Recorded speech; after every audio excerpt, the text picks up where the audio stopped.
Hello दोस्तों, welcome back to my channel once again. जो लोग पहली बार मेरे चैनल को प्लीज़ आप लोग सब्सक्राइब कर दीजिएगा। इस वीडियो में मैं चर्चा करने वाला हूँ विनाती ऑर्गेनिक्स लिमिटेड के बारे में। उम्मीद है आपको नाम यहाँ पे क्लियरली दिख रहा होगा। अगर मैं बात करूँ लास्ट ट्रेडिंग सेशन के दिन, तो इसकी जो क्लोजिंग प्राइस थी 1560 रुपये के पास क्लोजिंग हमें देखने को मिली थी। वहीं पे मैं बात करूँ लो की, तो 1553 रुपये का लो बनाया था। अगर हाई की बात करूँ तो 1574 रुपये का इसने हाई बनाया था। अगर पिछले कुछ दिनों से बात करें या पिछले कुछ महीनों से मैं बात करूँ इस कंपनी के अंदर या इस स्टॉक्स के बारे में, तो लगातार ये स्टॉक्स कहीं ना कहीं गिरती हुई आ रही है। अगर यहाँ पे मैं बात करूँ मार्केट कैप की, तो तकरीबन 16,000 करोड़ की कंपनी है। और वहीं पर मैं चर्चा करूँ इसके ऊपर डेप्ट यानी कि कर्ज की, तो डेप्ट फ्री है। इसके ऊपर एक भी रुपया कर्ज नहीं है, जो कि एक पॉजिटिव साइन निकलती हुई आ रही है इस कंपनी के लिए। विनती ऑर्गेनिक्स की बात करूं तो ये केमिकल सेक्टर से बिलोंग करती है कंपनी। और इसके प्रोडक्ट की बात करूं, 30 से ज़्यादा प्रोडक्ट इसके हैं जो कि पूरे वर्ल्ड में कहीं ना कहीं सर्कुलेट होती है। तो फंडामेंटल वाइज अगर हम लोग बात करें, काफ़ी स्ट्रॉन्ग नजर आती हुई दिख रही है। अगर बिजनेस मॉडल की भी बात करें, वहाँ पर भी काफ़ी स्ट्रॉन्ग निकलती हुई आ रही है। बट कहीं ना कहीं जो इसकी क्वार्टर्स के नतीजे पिछले 2 क्वार्टर के कंपेरिजन में मैं बात करूं, तो क्वार्टर्स के नतीजे कुछ खास नहीं रहे। अगर मैं बात करूं नेट प्रॉफिट को लेकर, तो मार्च के क्वार्टर को कंपेयर करने की कोशिश करूं सितंबर के क्वार्टर से, तो यहाँ पे कहीं ना कहीं निराशा हमें हाथ लगती हुई आ रही है। कुछ खास चेंजेस यहाँ पर नजर आती हुई नहीं दिख रही है नेट प्रॉफिट के अंदर।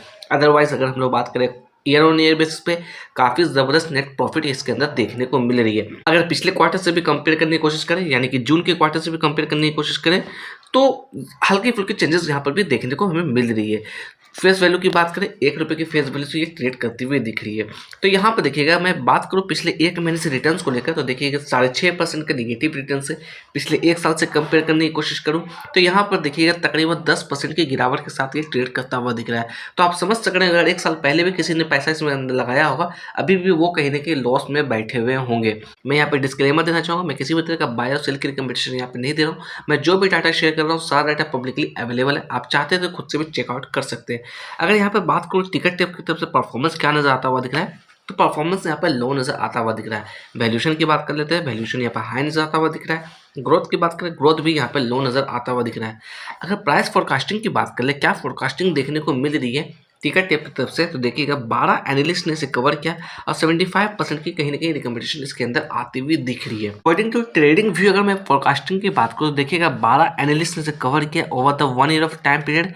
मैक्सिमम एस्टिमेट की बात करें तो 2,365 रुपये दिया है। मिनिमम एस्टिमेट की बात करें तो 1,310 रुपया दिया है। अभी करंट प्राइस की बात करूँ, 1,560 रुपये के आसपास ये ट्रेड करता हुआ दिख रहा है। तो मिनिमम एस्टिमेट इस लेवल से काफ़ी नीचे यहाँ पर नजर आता हुआ दिख रहा है। तो इस लेवल्स को देखकर आपको जल्दबाजी नहीं करना है, क्योंकि कहीं ना कहीं इसके ऊपर हमें टेक्निकल्स भी चेकआउट थोड़ा सा करना होगा। क्या कुछ टेक्निकल्स यहाँ पर निकलती हुई आ रही है। तो अगर यहाँ पर चार्ट की हम लोग चर्चा करें, तो देखिएगा 1 डे के टाइम पर मैंने यहाँ पर चार्ट लगा रखा है। लगातार इस स्टॉक के अंदर गिरावट हमें देखने को मिल रही है। अगर यहाँ पे मैं बात करूँ, ये जो आप लेवल्स दिख रही है, सारा लेवल्स मैंने इंडिकेटर की हेल्प से ड्रॉ आउट किया।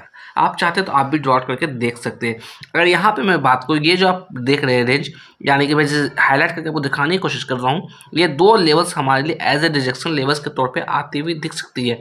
अगर यहाँ पे मैं थोड़ा सा जूम इन करके दिखाने की कोशिश करूँ, तो यहाँ पर देखिएगा ठीक इसी लेवल के आसपास से इसके अंदर रिजेक्शन हमें देखने को मिली थी। इसके अंदर अगर मैं वॉल्यूम की बात करूं, तो काफ़ी कम वॉल्यूम देखने को मिली थी फ्राइडे के दिन। 1 लाख से भी कम की वॉल्यूम थी, यानी कि तकरीबन मैं कहूं तो एग्जैक्टली 32,000 के आसपास की वॉल्यूम थी। यानी कि आप समझ पा रहे हैं कितनी कम वॉल्यूम इसके अंदर जनरेट होती हुई दिख रही थी। इस वजह से इस स्टॉक्स अंदर कहीं ना कहीं मोमेंटम की कमी यहाँ पर देखने को मिली है। वहीं पर डिलीवरी ऑफ परसेंटेज की बात करें, 68% की डिलीवरी इसके अंदर उठाई गई थी।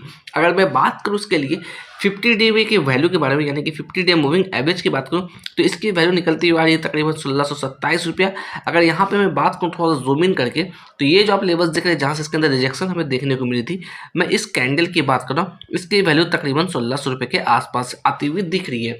तो ये लेवल्स ही हमारे लिए पहला एज ए रिजेक्शन लेवल्स के तौर पर काम करता हुआ दिख सकता है। अगर आपका कहीं ना कहीं एवरेज आउट करने की प्लानिंग है या फिर सोच रहे हैं लॉन्ग टर्म के व्यू के लिए, तो कहीं ना कहीं इसे अप ट्रेंड में थोड़ा आने दीजिए, तभी किसी तरीके के डिसीजन लीजिएगा। अभी फिलहाल तो ये डाउन ट्रेंड में चलता हुआ दिख रहा है। अगर समय में थोड़ा पीछे चल के मैं बात करूं, तो यहाँ पे थोड़ा सा मैं आपको जूम इन करके दिखाने की कोशिश करूंगा। ये मैं लेके आया हूँ आपको अप्रैल 2024 यानी कि आज से ठीक 1.5 साल पहले की ये कैंडल की मैं बात कर रहा हूँ। यहाँ पर भी इसने तकरीबन 1554 रुपये के आसपास सपोर्ट बनाया था। उसके बाद देखा जाए तो अच्छी खासी इसके अंदर तेजी हमें देखने को मिल रही थी, तकरीबन 1880 रुपये के लेवल्स को टच किया था। तो यहाँ से देखा जाए अभी भी जो सिचुएशन है ठीक इसी लेवल के आसपास ये ट्रेड करता हुआ दिख रहा है। अगर 1-2 दिनों में अच्छी बुलिश कैंडल बनती है तो मे भी कहीं ना कहीं फिर वापस से अपसाइड में ये आता हुआ दिख सकता है। बट पहला जो हर्डल होना चाहिए वो 1600 रुपये का हर्डल होना चाहिए। अगर मैं बात करूँ डाउन साइड में, अगर यहाँ से ये ब्रेकडाउन देता है तो मे भी कहीं ना कहीं आपका जो लेवल्स होना चाहिए तकरीबन 1440 रुपये 1460 रुपये के आसपास का एक सपोर्ट बनता हुआ दिख सकता है। मैं ऐसा क्यों कह रहा हूँ, क्योंकि यहाँ पर आप देखिएगा, मैं थोड़ा सा आपको यहाँ पर एग्जैक्ट टाइम बताऊँ तो ये है आपका 10 अप्रैल 2024 की कैंडल। मैं इसकी बात कर रहा हूँ, 10 अप्रैल 2024 की कैंडल है। यहाँ पे इसने बॉटम बनाया था तकरीबन 1460 रुपये के आसपास।